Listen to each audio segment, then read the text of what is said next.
María Sales, junto a mi compañera Francesca Morales y Liona Antillano, estaremos hablando sobre la genética bacteriana, antimicrobianos y su resistencia. Empezaremos con qué es la genética bacteriana.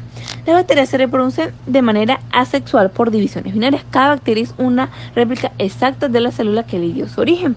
Existe otro mecanismo distinto a la reproducción asexual, por medio de las cuales las bacterias transmiten información genética.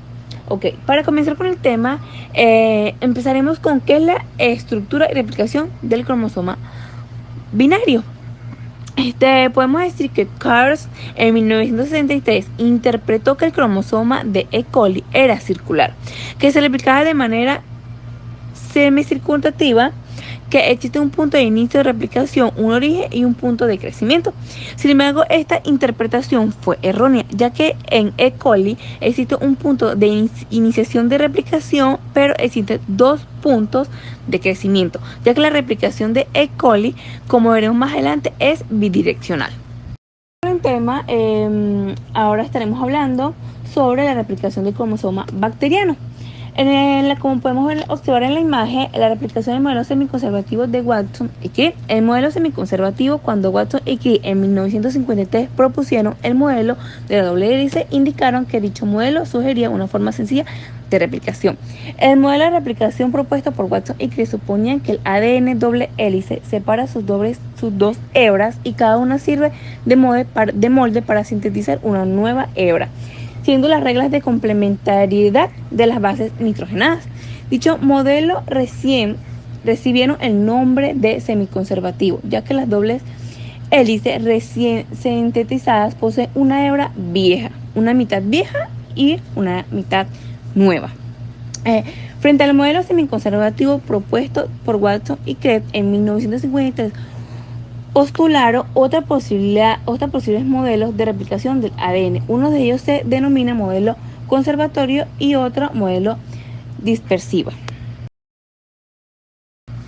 Para continuar hablando sobre la replicación del cromosoma bacteriano, como ya hemos visto, la replicación en bacterias se ajusta al modelo semiconservativo.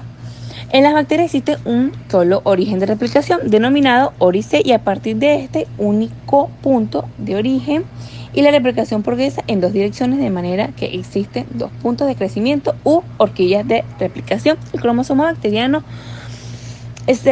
suele ser una unidad de replicación que se le denomina replicrón. El origen de replicación en E. coli es una secuencia de 245 pb que contiene una secuencia de 13 pb, repetida 3 veces en un tándem. Además, esta región contiene cuatro zonas de unión en la proteína DNA que se encarga de superar las hélices para comenzar la replicación. Cuando las moléculas de ADN circular se replican, se observan lo que se denomina ojos de burbujas de replicación. La forma que adoptan los intermediarios de la replicación se parece a la letra griega O. En la última imagen podemos observar la replicación del cromosoma bacteriano en mesosomas. En la imagen podemos observar la bacteria, que está constituida por ADN, pared, membrana y mesosomas. Más abajo veremos la duplicación del ADN para posteriormente ver la formación de un nuevo mesosomas y la separación de ambos.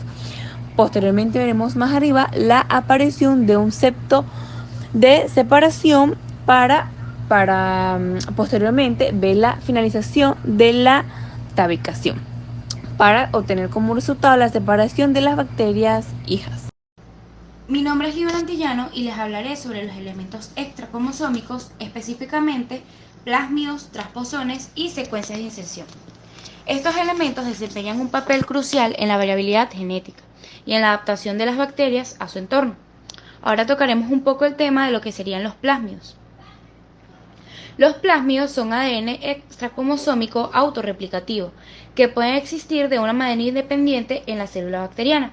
Pueden contener genes que proporcionan ventajas selectivas, como lo son los factores sexuales. Dentro de ellos encontramos la pili sexual F positivo, que permite la transferencia de material genético entre bacterias. Factores de resistencia R positivo, que permiten la conferencia de resistencias a antibióticos como la gentamicina. Factores de patogenicidad incluyen genes para toxinas, hemolisinas y bacteriocinas, como enterotoxinas y enteroinvasividad, hemolosinas y bacteriocin. Un ejemplo de esto sería la resistencia de la gentamicina por Enterobacter o toxina tetánica en Clostridium tetani. Ahora hablaremos un poco de lo que serían los transposones. Los transposones son elementos más grandes que los plásmidos, con genes para la transposasa y otras funciones. Pueden llevar genes de resistencia a antibióticos y metales pesados. Ejemplo, tienen resistencia a antibióticos o a metales pesados. Secuencia de inserción. La secuencia de inserción son elementos más simples que los transposones, con baja frecuencia. Aunque no confieren caracteres fenotípicos, contribuyen a la variabilidad genética. Tocaremos un poco el tema de lo que vendría siendo la mutación genética y la presión selectiva.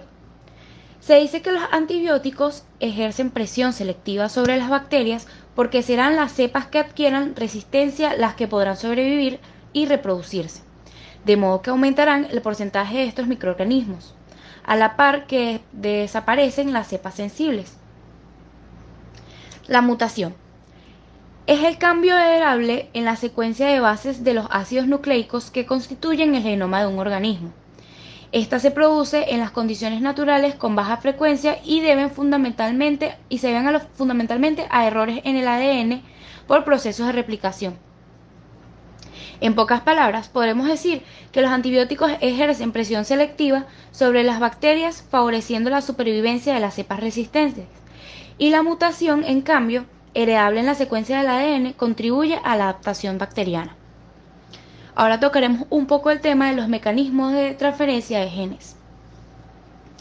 Dentro del mecanismo de transferencia de genes podemos conseguir tres mecanismos importantes de transferencia, como lo son la conjugación, la transformación y la transducción. En la conjugación, para que ocurra la conjugación, lo principal es que la célula bacteriana tengan contacto, en la cual la bacteria sería la donante y otra la receptora. La bacteria donante tiene un pequeño segmento de material genético llamado factor de fertilidad, permitiéndole así el nombre F positivo, porque es independiente del ADN cromosómico. Y el segmento F negativo sería aquel que sería el receptor. Ahora hablaremos de la transformación.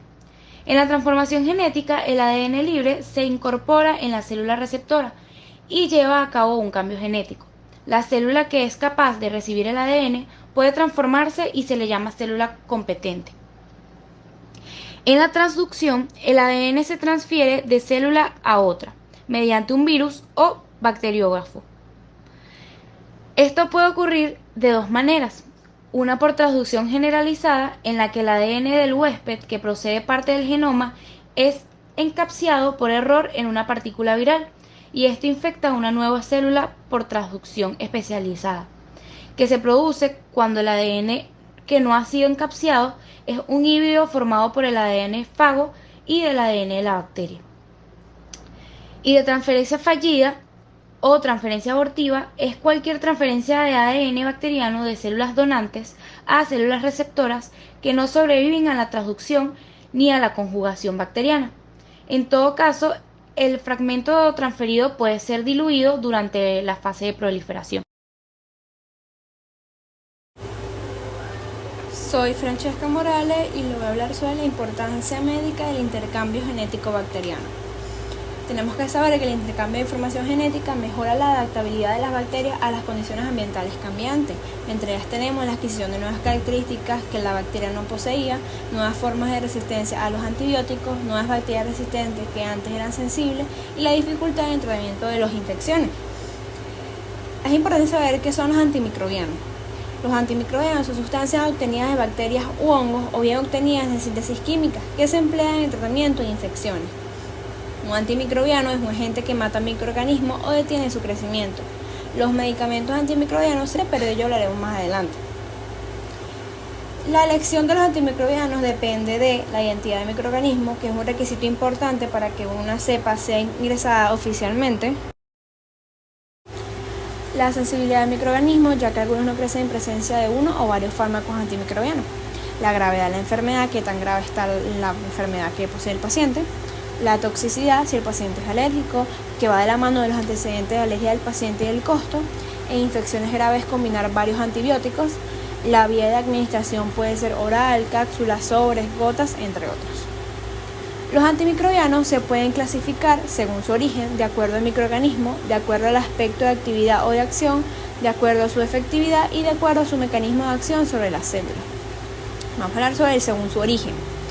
¿Qué tenemos? El origen biológico, el natural, que son los micóticos, que es un hongo que invade el tejido, que en este caso tenemos las penicilinas, los cefalosporinas, los bacterianos, que pertenece a la bacteria, que es polimixidina,